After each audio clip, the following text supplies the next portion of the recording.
Hello Internet, this is BoneCarlos coming to you live from Cloud Kingdom, I do believe. If not, hate me on the comment section. I love it. I feed on your hate. We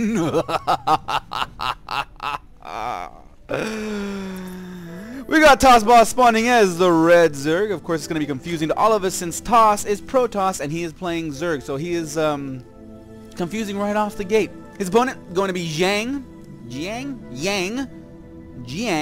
spawning as the blue Protoss, and the bottom half of the map, he's already sending out his probe for a forged fast expand, I would say.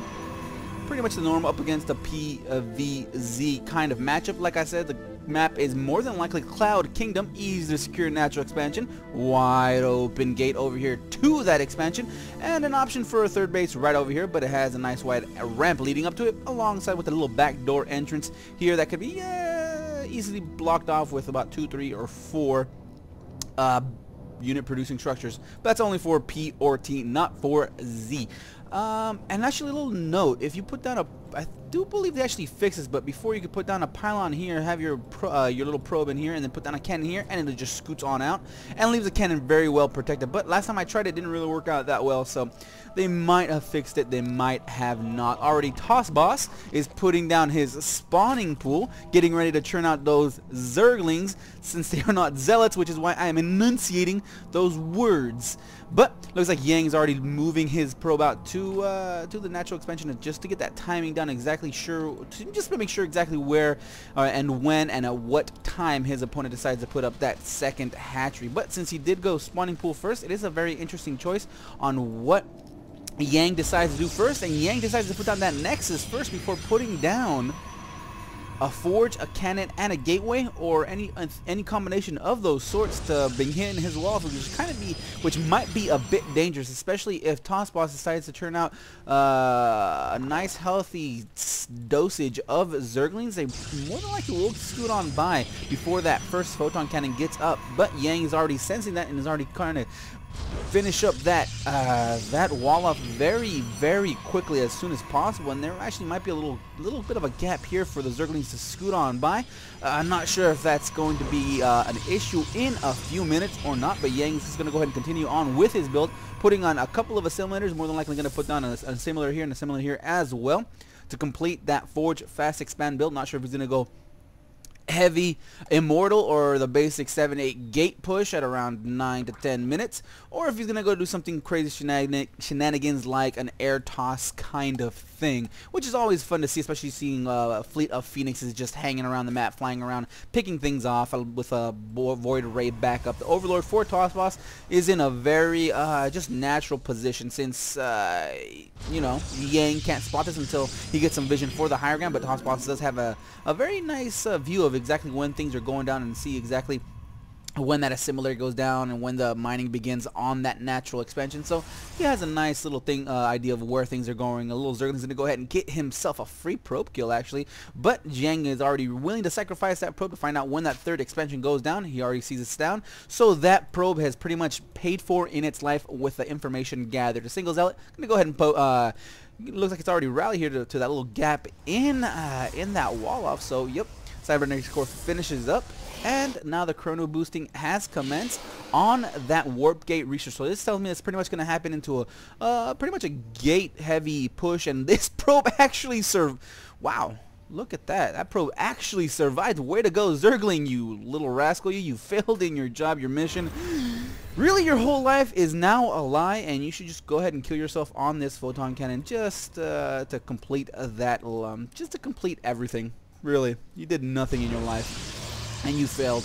Plus, one attack is already being upgraded for the Protoss army, while Tossboss, as the Zerg player, is pretty much doing a macro sort of game. He already has double extractor at his main. Guy already has a macro queen, putting out those creep tumors. Going to go ahead and connect the two bases, the natural and the main, and as he walks on by, going to put down another creep tumor at the front of the natural expansion, more than likely going to continue on its trek into that third base.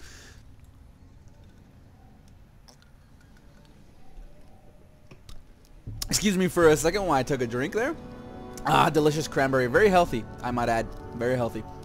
So 3 more gateways are being put down, so that leaves a total of 4 at the moment, and And looking at the income tab, we see both players are equal harvester count. 2 more just popped, giving Jiang the 2+2 lead. And something that I would really like to see Jiang a couple of more probes ahead of the Tossboss, especially with that chrono boost action available for the Protoss.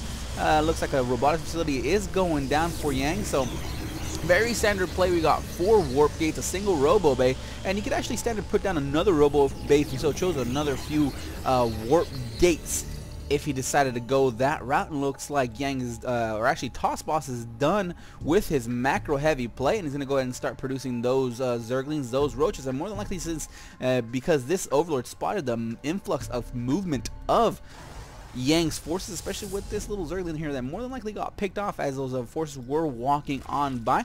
But roaches, Zergling's gonna go ahead and stream over to the 3rd base, while at the same time Jiang's gonna commence his assault. They immediately try to focus down this hatchery.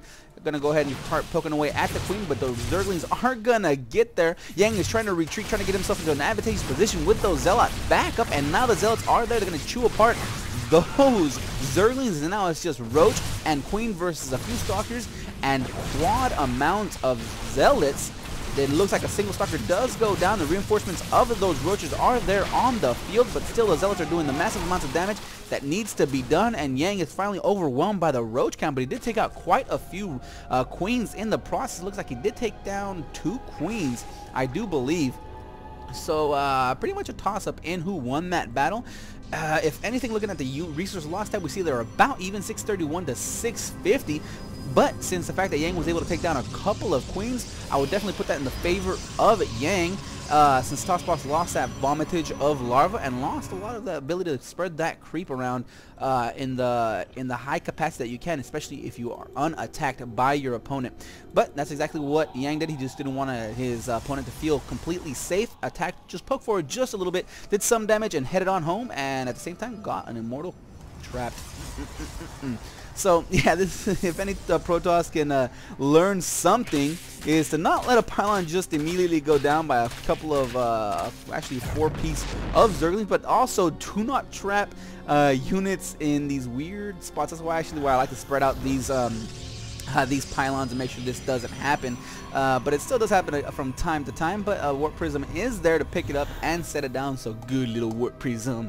You're an inanimate object, but you have AI nonetheless. And looks like Tossboss is going to go ahead and start protecting his 3rd base. And from what I like to see out of Jiang is actually attack this natural expansion and just keep poking and prodding back and forth just to keep your opponent off guard. It looks like this Warp Prism was spotted by this Overlord. It just it flew right on by. Not sure if Tossboss is going to react to this. It looks like he didn't spot this.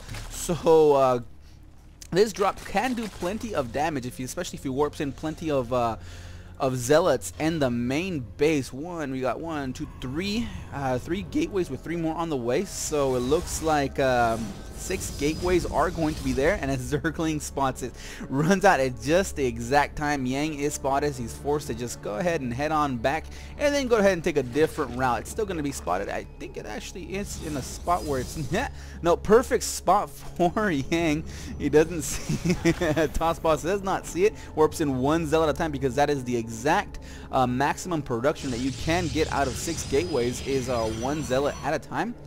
But it looks more than likely that he was pretty much just broke for just a little bit, and right now he's just feeling a-okay. He's not spotted yet by Tossboss, so expect to see a drop imminent, since that Immortals are pumping out 1 at a time. Chrono Boost is being spent on them, so good for Jiang to keep up that production of those Immortals. But Tossboss is clearly getting the lead, especially in the food count, 142 to 111 with a 4th base up and coming. We see finally the Warp Prism does finally drop in 3 Zealots, but the Roaches are all over it. Jiang is forced to retreat. He does not want to drop them just willy-nilly, since he doesn't want to lose those 300 minerals for no reason. So he's going to go ahead and head on back home and see what he can do afterwards. And this would be a great time to have a little word from our sponsors. The sky offers much beauty, but it can also be dangerous. Those pigeons, right? No, Raphael. The Earth has something called the ozone layer that acts like an umbrella to protect us from the harmful rays of the sun. But it's getting thinner because of man-made chemicals. Yeah, too much of the sun's ultraviolet rays can get through and hurt plants and people. But what can we do about it? Stop using stuff that hurts the ozone layer, like spray paints and foam cups. So who brought home cups? How's the garden coming? Great, Raphael. Take a look at these tomatoes. You know, even a really small garden helps to refurbish the soil. Yeah, and these plants will help clean the air we breathe. And it makes great organic pizza if you're into that kind of thing. Who ordered the tomato, asparagus, and kiwi special? Oh, yuck. Dudes, if we're growing pizza toppings, how about organic marshmallows?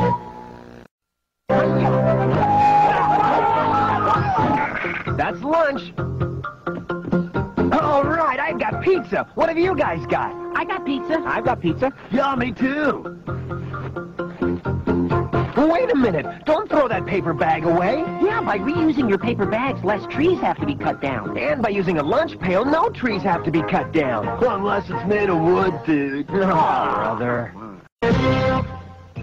Well, I can't decide. Should we have the pizza with the marshmallows or the pizza with chili peppers? Come on, Michelangelo. You're letting all the cold air out. That wastes electricity. Electricity doesn't appear in the wall outlet by magic. It takes natural resources to make electricity. Think with the door closed, then get what you want. Okay, I'm thinking tonight we'll have broccoli. Broccoli? Just kidding, dudes. You gotta learn to keep your cool. Going for a swim, Leonardo? Nah, he's going fishing. This is what happens with a lot of these six-pack holders. When you throw them away, they can end up in lakes or oceans where fish and even birds can get tangled up in them. And because this kind of plastic never dissolves, they can be dangerous. Always cut these holders up before you throw them away. Did you know that Americans use 50 million tons of paper every year? Well, that's why we're recycling. We can turn in note paper, bags, newspaper, even cereal boxes. Ask for the recycling headquarters in your area.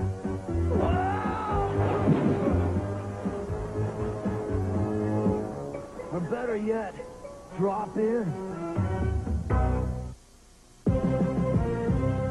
Okay, Vernon, where's the monster? In there. It's all eyes and legs, and it's huge.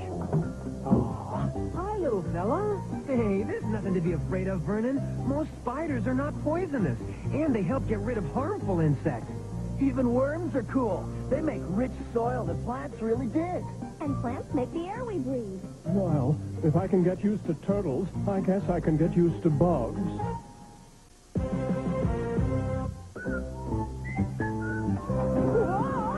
Well, looks like the perfect time to get rid of this pile of old junk. What? Get rid of my first skateboard? Yeah, it's like recycling. There are lots of organizations that fix old toys and get them to kids who need them. Of course, if you really need your beat-up old skateboard, I understand. What are we waiting for? Boy, Michelangelo, I'm glad I did this. It felt so good, I donated all your old toys, too. Not my rubber ducky! Hold it, dude. There. All done. Hold it. Don't dump that stuff, Michelangelo. Why not, dude? Because you're polluting the water. Most of the water we drink comes from underground. It's called groundwater. The earth is like a sponge that soaks everything in. Just a few gallons of paint can pollute 1 million gallons of drinking water. Never pour chemicals on the ground or down the drain. Save them for a special garbage pickup. Something's still missing. Art lessons.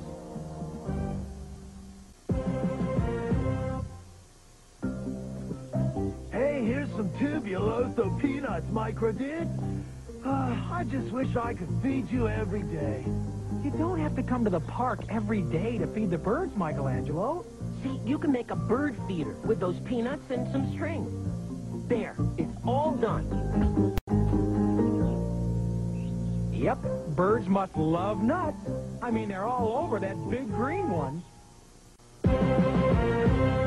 Raphael, I just saw this wonderful film on solar energy. It's a natural, non-polluting source of power. Fascinating. And the total energy we get in sunlight in a year is more than 100 times the energy in all the coal, oil, and natural gas in the world. You don't say. And the power source, the sun, will last another 5 or 6 billion years. What do you say to that?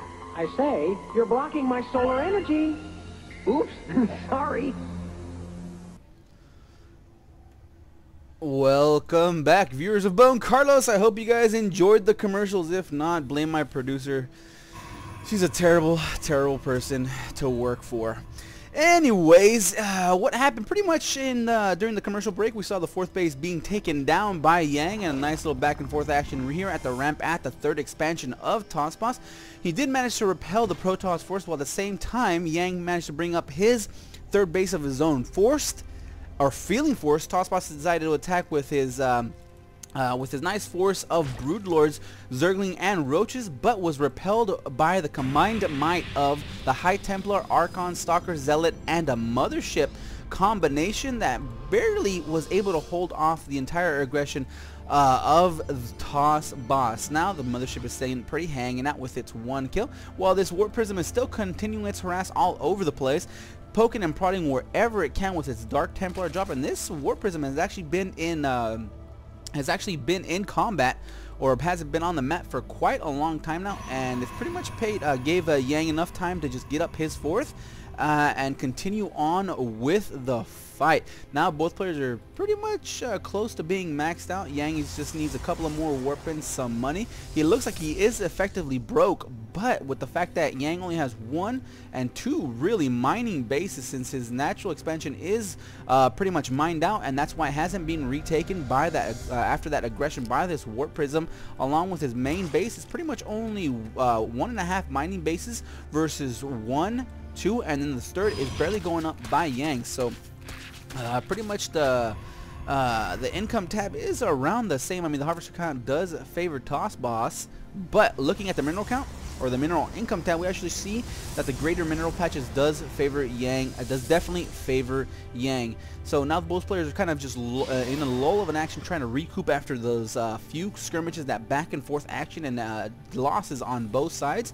And both players are just trying to do their best to pull themselves back into this game. Now with a huge flock of Mutalisks, it looks like Tossboss is ready to push out now that he is completely maxed out. Gonna go ahead and push out with his small Zergling Roach force and go up against an army that is pretty much well equipped to handle anything that's on the field for Tossboss at the moment. Stalker, Zealot, High Templar there for the Zergling and Roaches. Archons and High Templar can repel those Mutalisks quite easily. There's only 4 Broodlings on the field, but I think there's enough Stalkers with Blink to be able to take them down quite effectively. Both players are at actually 3-3 armor and attack for Yang, while looks like the Air Forces for Tossboss is only at 0-1. While the ground forces, I do believe, are at 2-2. Last count, 3-2. Actually, plus 3 armor was been able to research, and it looks like the ground forces are going to attack the 4th base, while the air forces are going to pick off that mothership. It was without backup of the ground forces of Yang, and now it looks like a double-pronged attack going to try to take out everything of Yang. So 1 Nexus goes down, the 4th Nexus definitely goes down, and all that's left is this middle Nexi for Yang. Very, very vulnerable at the moment. A Blink 4 does manage to capture a few opponents off guard. Massive storms manage to get the entire Air Force of Tossboss and bring them all down to the yellow. Another Psionic Storm brings down a couple of more into the red and finally finishes off quite a few. A Blink 4 does manage to catch those Broodlords off guard. 1 volley, 2 volley, 3 volleys bring down 2 Broodlords, and then the Overseer does finally go down, and it looks like Yang is tired of just sitting around. He's going to go ahead and push forward into the heart of Tossboss's base, while a small ground force is just left behind to just be there in case he wants to counter attack and swing. The Warp Prism does manage to warp in quite a few Stalkers. It looks like the base for base, eye for eye is going to happen. Tossboss is going to manage to take this down, while the Mutalisks are going to attack from the rear. They're going to take down quite a few Stalkers, but finally the Archons and the High Templar are going to shoo them away, and now it looks like it's going to be Stalker, Archon, a single Psionic Storm managed to catch plenty of the Air Forces of Tossboss, and again, the Air Forces are forced to retreat. I'm not sure if there are any more Psionic Storms available for these High Templar. There are 4 on the field. Only 1 has enough energy to do another Psionic Storm, but that looks like that could be enough for Yang to continue pushing forward. It looks like he's going to go ahead and grab his High Templar, warp them, and morph them into the Archons. Plenty of damage is being done, and it looks like the Roach Worm gets taken down yet again. Spine Crawler is down, and now there is no mining bases left for Tossboss, and he's going to be forced to use only what the remaining minerals that he has left, and the the remaining larva that he has at his disposal. Finally, the ground forces are being used. They're going to go ahead and try to take down this last remaining base of Yang. It does go down, but the main army of Yang is just too strong. Archon, Zealot, Stalker pushing forward, doing what they can, picking apart anything that comes in their way. And right now, this is just a removal force that is not going to be stopped, like those crazy big old rivers that just kind of overfill a little bit, and you think you could stop them, but then you kind of step into the river and you realize, wait, this is kind of a little bit too strong. You try to step out of the river, but then it kind of sweeps you under and then carries you 4 miles downstream. Yeah, that happened to me once. It wasn't very fun, and that's exactly what Tossboss is feeling at the moment, trying to stop this onslaught of Protoss forces. He is trying to go ahead and take out any buildings that he could finally see in the main base of Yang, but these mutalisks are just hanging out, not really doing much. The Protoss forces are going to go ahead and push forward into the main base, take out the hive, take out the Evo chambers, maybe take down this spawning pool while they're at it. This Greater Spire is, well, actually Spire, half Greater Spire, so more than likely an excellent Spire is going to go ahead and be taken out, but Yang decides to focus down on those hatcheries. The hatchery will go down. Another one is going to go ahead and be built right here in the back corner of the map. Not sure if Yang knows that it's there. Nope, he does not know that it's there. He is long distance mining out of this third base, or out of this imaginary third base right over here. Still, forces are spread out all over the place. These probes are going to go ahead and hang out by these photon cannons while the Mutalisk force is going to go ahead and push forward. Jiang is now supply blocked. He cannot do anything about that at the moment, since he only has 95 minerals. And it looks like these probes still continue their long distance mining. Finally, the photon cannons are going to go ahead and push forward. It looks like one pylon is going to be taken down. Going to depower 3 of those pylons. Another pylon is going to be taken down, unpowering 2 of them. And now they have free reign to attack whatever they want, but there is only 2, 4, 6, 8, 9 Mutalisks on the field, while all of the Protoss forces are going to go ahead and just spread on out and take out any of the remaining buildings. And Yang knows that it is pretty much a base race situation, so he's going to spread out his forces and find wherever remaining buildings are left. And right now, I do definitely give the advantage to Yang. The only thing that Tossboss has that he could use to destroy anything is 4 roaches and 6 mutalisks. Remember, corruptors can't shoot down, and 10 zerglings, while 34 zealots for Yang, 7 stalkers, 5 archons, 2 high templar, and 2 dark templar. The 2 dark templar finally managed to take down this last remaining base. So now all that is left is this single hatchery just being built right here, and the vestiges of Tossboss's main base. But there is a nice small force of probes here to defend that and to attack this hatchery if he so chose. And all that's left now, I do believe, are those looks like all that's left is this hatchery. I mean, it looks like that's an overlord, this is an overlord, that's an overlord as well. And it looks like Yang's gonna go ahead and put together his forces to try to chase down the rest of Tossboss's army. Gonna go ahead and take down another roach. And yeah, now it's definitely going to be in the favor of Yang. Looks like he might be able to blink forward and take on another roach, but nope, they scurry on out of position. It looks like Yang is just going to go ahead and pick off anything at his leisure, just going to go ahead and hang out. Looks like Tossboss still has 1,200 minerals, but he is, I do not believe he is going to come back from this. Yes, his hatchery just finished building, but he only has 1 larva. And he can't build anything out of that larva except drones and overlords. So by the time he has anything of any value as spawning pool or roach warren, it will be discovered. Looks like the mutalisks are going to go ahead and fly around the map, just going to go ahead and see exactly what they can see. Going to go ahead and decide to take out this similar figure. It's not really central to the war effort. Going to go ahead and focus down this pylon that is powering these last 2 photon cannons, but at the same time, that hatchery is discovered. The game is over. Looks like, yep, no GG, no re. That was it for this replay. I hope you guys enjoyed. If not, leave comments down below on what I can do to make these more enjoyable for you. Or if there's a game you'd like for me to cast of your own playing, upload it to one of the major replay sites, and I'll be more than happy to take care of it for you guys. That's it for me. I am out of here.